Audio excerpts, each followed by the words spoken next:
Okay, welcome back, guys. Thanks for joining.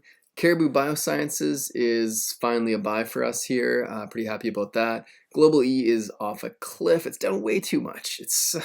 Yeah, guidance was lame. It was terrible. It was not good, but 28% discount, that's absurd. So we're a buyer here. All right, let's get to work. Let's do some buying. I don't want to answer your question about the recession. Okay, welcome back. Not a terribly exciting purchase, but we're just going to add some Caribou Bioscience to the speculative portfolio. It was scheduled to be bought on a pullback. I did pull back, but now it's actually up 7%. It's still down from where we originally were planning to buy. Well, we'd said hold for pullback, but it's cheaper than where we had initially, we would have bought it had we bought it right away. I'm going to bump this up to 1% because we haven't bought any of the others, and I'm not sure that we will. So we'll do 1% of Caribou here. It is up, let's see, limited, down a lot. It's up 7.78. So we'll buy it at $4.08.5. And longer term, slide this over. Looks, it's pretty depressed right now for sure. Enterprise value is basically zero, which I love to see. So it's got a market cap of 335 million, except it's got 338 million of cash. So there's not any near-term bankruptcy risk here. Not that they're not burning money, obviously. As you can see, trailing 12 months, 96 million. So they're certainly burning money, but they have cash for the foreseeable future. So let's hope there's some brighter days ahead for Caribou. I suspect so. This is a pretty depressed valuation down at 24 million. Okay, so that's what we'll do, and we'll do 1% of the current value, which I'll jump back here. We'll do 1% of our expected full portfolio amount, which is the 560 actually. So we'll do $5,600 of that at 408.5. We tend to sell something we like, unfortunately, because we like what we're holding, but sell a bit of it, I should say, in order to buy Globe. Globe is down 27% today. I don't think that's reasonable, and I will buy more of it here.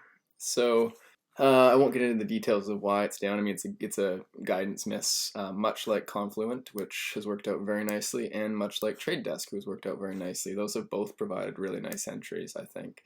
We already have a fair bit of Globe, but I actually like GLBE a fair bit. The reason I didn't buy a lot of it at the beginning was just, it had run up almost probably 100% from its lows. Maybe not quite that much, probably 80% from its lows within the last year. So anyway, what I'm going to do is buy another 1% of this by selling 1% of Etsy. So, Etsy's doing great, and Globe is not, but we'll unfortunately, realize a bit of profit there, up 20%, so we'll take half of that away in terms of value. And then we'll apply that to Globe down here at minus 27.48%. Okay, so jumping over to the purchase. So let's go to our typical Yahoo here. So it's currently down $27.98. So $28.40 will be our purchase price. Down $11. So going back out a month, it's a pretty nice slide. Not to say that's not going to continue, but we're happy with it here. It's bringing us back to April levels. So as I was saying, $19 was the previous low here, and it had run up to 45. So there you go, more than 100%. And just a really quick recap on why I continue to like Globe here. I mean, their net dollar retention remains near 130%. I think they're guiding to continue to maintain that level. That's a fabulous level, net dollar retention. They're guiding to 30% growth organic next quarter. Which doesn't sound bad, but of course expectations were closer to 40%. So the market doesn't like that. Gross merchandise value change, 37 versus 42 is the expectation. So, yeah, misses. But these numbers are still, they're still very solid. And again, you have to take into account what sort of discount did I just get, because next quarter is going to be a little softer than expected. Like, I really don't care about next quarter. I care about 3, 4, 5 quarters from now, right? And beyond. So quite happy with the discount. The numbers, looking through everything, I'm not too bothered. Yeah, they did miss on this quarter's revenue as well. But again, the business, it has a solid and I think improving moat. So, it's in the right space. It is SaaS, gross margins are great. They're not as high as some companies for sure, but they may improve over time, right? As the product perhaps slows in terms of R&D spend, they may actually improve their margins over time. So let's go back and do I'll do it offline, but I'll do the ad. And that is of course I do everything in parallel here, so it is for the growth portfolio and for the growth levered portfolio. So on the levered over here, or the speculative, I should say. Sorry, this is the speculative. A little bit complicated to explain, but we were going to lever to 560, and we never quite got there. We got to, I don't know, 530-ish, let's say. So we really have 30K of available leverage left on this one. So I think this is a good use of leverage, or remaining leverage, I should say, with the speculative. So yeah, this is actually the number. So this is our borrowed amount above our actual capital. And we realized a loss, so our actual capital is a little bit lower, but then our unrealized is bringing us back up into positive territory here. Okay, so GLBE here, as you can see, is down to a 0.84 weight versus our executed weight, just because it's dropped. It's a relatively small market value at this point. So I think what we'll do is we'll double this one. So we'll add a full 1%. That'll bring us up to 1.84 on this one, or thereabouts. Or actually, let's make it 2%. So let's go, the difference there, 1.16%, will be the weight to bring it up to a 2% starting position. And we will now be taking a different price here because the market is moving. So we'll do 28.58. Ha! There we go. 28.58. Boom. Okay. So that'll be the purchase price for this one. I should just put that in. I'll mark it right here. Okay. So that's that. Okay. On the medium risk, we will add a little bit as well. So medium risk is already 1.62, so it was relatively high to start with.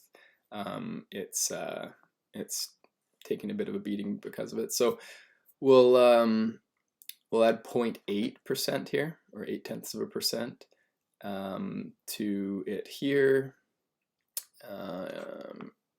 and that will just come out of cash, I believe, is probably the easiest thing to do. So yeah, I'll just take it out of cash because we have 1.3% cash remaining, and 0.8%. So let's go get, we can probably just use the same price we just had a second ago. It's probably lower anyway. 28.45 this time. All right, 28.45, and it's a 0.8 position. I'm gonna get so confused with all these average costs. 28.45, that should be here, I think. 28.45, and I said 0.8.